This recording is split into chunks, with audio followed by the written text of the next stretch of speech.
Speaker. Balik lagi sama kita berdua di BTZ Project.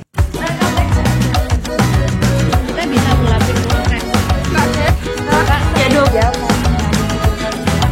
Jadi ini hari pertama puasaku.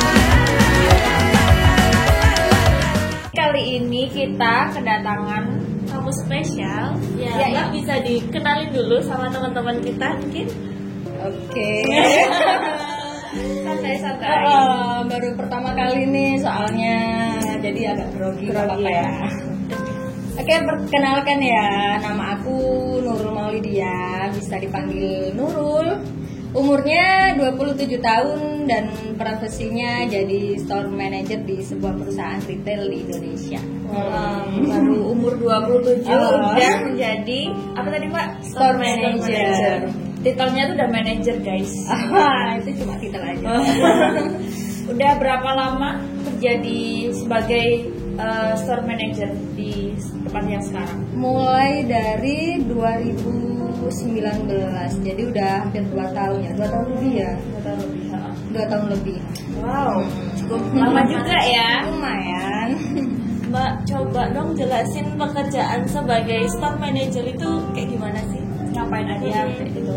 Job desk-nya apa aja gitu? Oke, kalau untuk job desk-nya aku sendiri itu ya lebih ke checking, controlling, adjusting seperti itu sih. Karena kan memang aku punya staff di store aku ada 2 orang, jadi aku ngecek mereka, pekerjaan mereka seperti apa, kayak gitu. Terus kontrol juga untuk produk-produk yang overstock seperti itu aja sih. Terus habis itu ada adjusting ya, aku memberi keputusan terhadap apa yang mereka kerjakan juga seperti itu. Dan nggak lupa juga komunikasi penting terhadap, karena kan aku juga punya atasan lagi nih, jadi aku harus komunikasi kepada mereka atasan seperti itu. Gitu. Cukup berat ya Pak ya? Lumayan. Terus yang aku pengen tahu juga apa namanya, store keeper ya namanya? Iya. Store manager. Enggak, itu jabatannya. Di store keeper itu Staff namanya. itu ada beberapa macam ini susunan jabatannya tuh apa aja kayak gitu? Nggak ada sih, susunannya cuma 2 aja. Untuk mereka tuh staff, yang bawahku tuh staff itu dalam artian mereka SPG, karena aku punya cewek-cewek semua. SPG mereka jualan, service customer seperti itu. Terus habis itu setelah itu ada aku aja, store manager. Jadi cuma ada 2 ini aja. Itu sih. yang selalu incas setiap harinya. Iya, setiap Terus hari. atasnya manajer Ada manajer area, terus habis itu ada langsung ke HO sih seperti itu. HO itu? HO itu ada apa namanya, kayak mereka kayak head office gitu sih, kayak atasnya manajer lagi gitu. Itu di pekerjaan ini tuh langsung jadi manajer apa ada? Iya, ilmunya kita dulu juga gitu? pengen tahu apa namanya awal mulanya jadi manajer tuh kayak gimana. Soalnya kan kita nanti sharing sama teman-teman yang nonton. Pasti kan banyak nih teman-teman yang nonton Penasaran. ini penasaran. Kalau Kok mau bisa jadi- sih di umur segini jadi manajer kayak gitu kan? Itu step-stepnya kayak gimana? Awal mulanya? Oke, kalau untuk stepnya sendiri itu memang aku awalnya masuk ke perusahaan yang sekarang ini memang langsung jadi store manager, karena mereka itu waktu itu rekrutnya kan memang sesuai apa namanya, sesuai pengalaman kan. Nah sebelumnya itu memang aku kerjanya sudah pengalamannya di bidang yang sama dengan saat ini kayak gitu. Jadi dulunya itu aku juga pernah jadi kepala toko di sebuah retail juga. Soalnya juga pernah jadi SPG atau staff. Iya, dari awal dari kasir, merchandiser, habis itu asisten kepala toko, terakhir jadi kepala toko. Setelah itu aku resign dan sekarang masuk ke perusahaan yang sekarang ini langsung jadi store manager, seperti itu aja sih. Jadi memang mereka carinya itu yang pengalaman aja. Terus awal mulanya kerja tuh dari umur berapa? Dari aku bekerja yang dari lulus sekolah sih. Sekolah tuh dari umur berapa itu? Oke, waktu itu aku lulus sekolah dari umur 17 tahun ya, seingatku itu langsung kerja. 17 tahun guys. Kalau aku sih masih apa ya? Main. Iya, masih nongkrong sama teman-teman. Kamu masih ngapain? Aku masih melamun. Seingatku waktu itu malah aku belum punya KTP. Jadi aku melamar pekerjaan itu pakai KTP sementara waktu itu. Waduh. Umur 17 tahun, masih belum 17 sih memang. 17 tahun itu berarti masih sekolah berarti? Enggak, aku lulusnya memang umur 16. Oh. Jadi 16 apa ya, kalau orang tua suka bilang 16 jalan gitu ya. Melakukan 17. Iya. Dulunya sampai akselerasi atau gimana? Atau kecepatan sekolah? Kecepatan sekolah. Oh, kecepatan sekolah. Kecepatan sekolah. Umur Iya. 4 tahun udah TK katanya sih mamaku gitu. Pantesan kok cepet banget gitu. Iya. Kita masih sibuk dengan kesenangan dia udah cari duit gitu kan. Iya, betul Wow, sekali. benar-benar menginspirasi guys. Terus aku juga pengen tahu nih, pasti kan setiap pekerjaan kan punya masalah tersendiri ya. Kayak, apa sih masalah yang paling berat mungkin atau yang ringan dulu deh, yang ringan dulu masalah itu kayak gimana? Masalahnya kalau aku lebih ke ini sih ya, temen sekantor, temen satu tempat rekan kerja. kerja. Rekan kerja. Jadi masalahnya tuh karena kita kan memang jobdesknya kan kita jualan ya, kita jualan di sebuah store. Jadi kalau kita timnya kurang kompak ya itu masalah yang paling utama sih menurut aku kayak gitu. Kalau setelah itu Kuncinya, gitu ya. kalau masalah-masalah lain ya bisa masalah barang yang bagaimana atau atasannya yang mintanya gitu itu kan tapi udah biasa kan dalam sebuah kerjaan seperti itu sih. Itu yang paling ringan. Kalau yang berat nih, kita tanya yang berat. Paling berat ya kejar target lah. Karena kita jualan. Ini sebenarnya di bidang apa sih Mbak? Kan ini belum tahu. Retail. Jadi saya tuh kerjanya di sebuah mall. Terus jaga toko nih, bahasanya jaga toko ya, jaga toko sebuah brand seperti itu. Jadi kan memang harus dikasih target setiap bulannya. Setiap bulannya targetnya berapa kalau boleh tahu? Variatif, tergantung apa namanya kan kita kan ada season apa nih, bulan apa itu ada season apa. Misal kayak kemarin Lebaran itu ya targetnya tinggi. Sekitar berapa tuh? kalau boleh tahu? Kemarin 300 bisa. Per hari. Per bulan. Oh, per bulan. Nanti kan dibagi lagi nih 300. Terus berarti bulan kemarin Lebaran ini nyampe nggak targetnya segitu? Kurang nyampe. Jujur ya, kurang nyampe.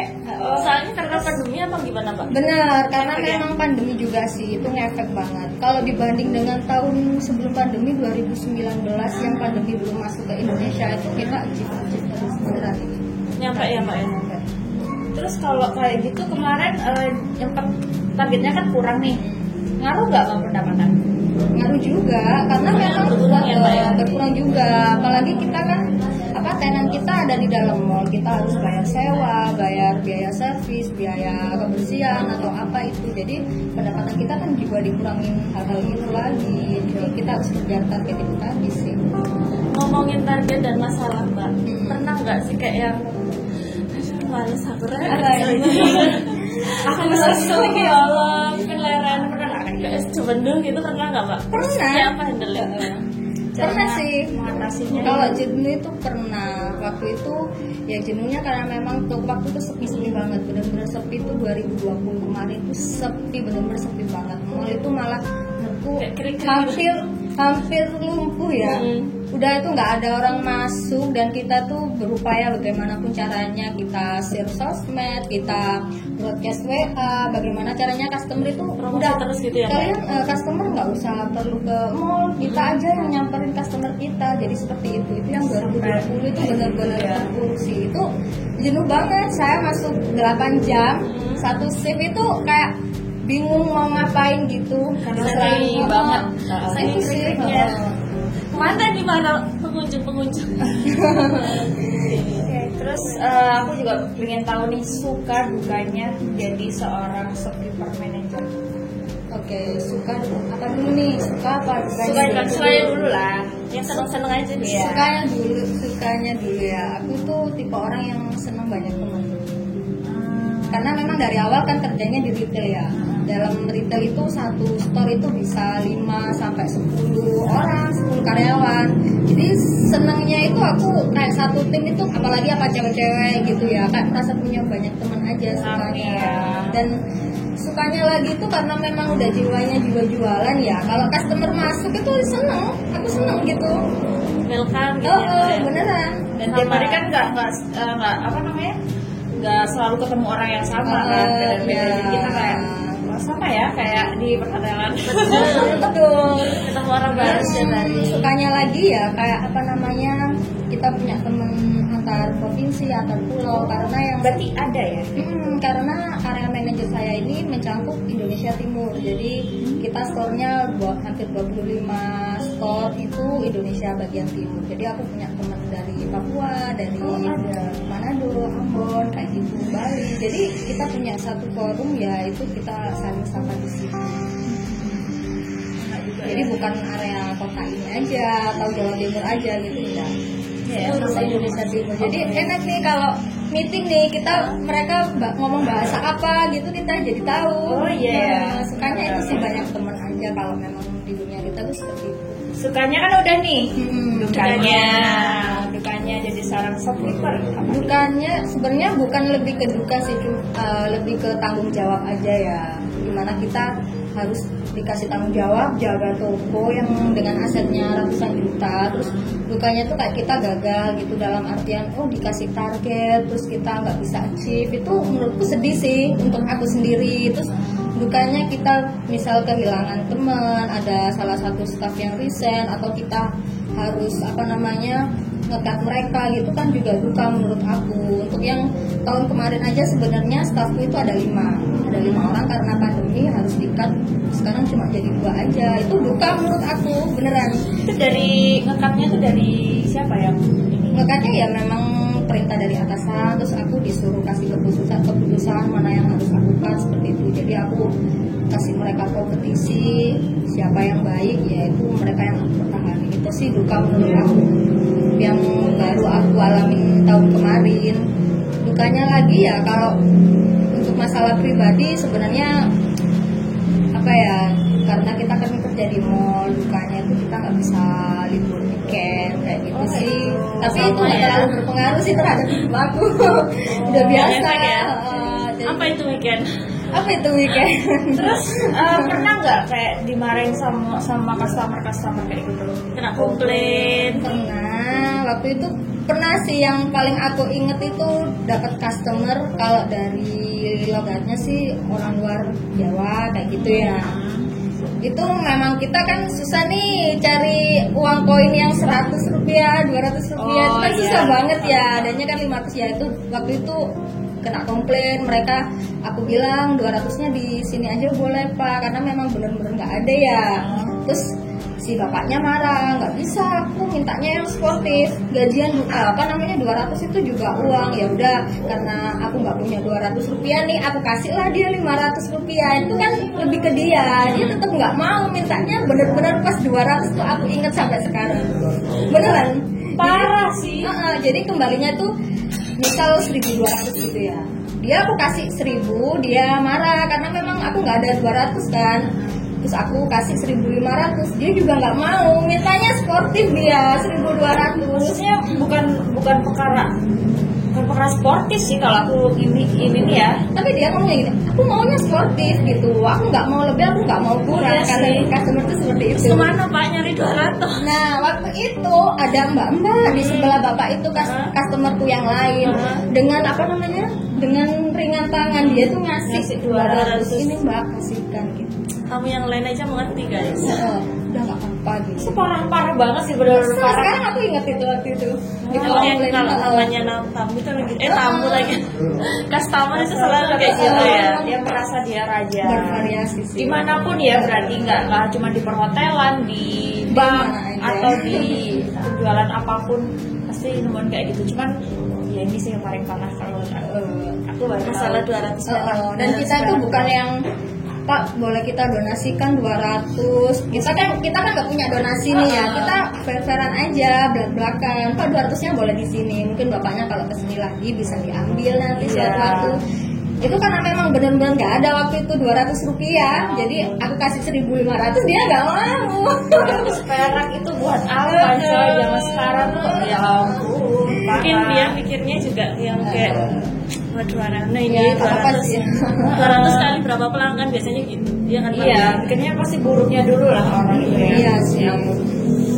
Terus Mbak, kan ini pasti banyak yang tanya ya, caranya ngelamar kerja di bagian Mbak atau di bawahnya Mbak itu gimana sih? Apa harus datang Tips kayak gitu-gitu atau apa-apa aja kualifikasinya itu? mungkin. Kalau untuk cara melamarnya sendiri, karena memang kondisi pandemi kayak gini, kebanyakan memang dari website sih, langsung email atau website gitu. Untuk perusahaan saya sendiri itu sekarang langsung ke email aja, ke HRD kayak gitu, asalkan memang lagi dibutuhkan kayak gitu. Tapi kalau misalnya aku mau naruh secara tertulis gitu, bisa nggak?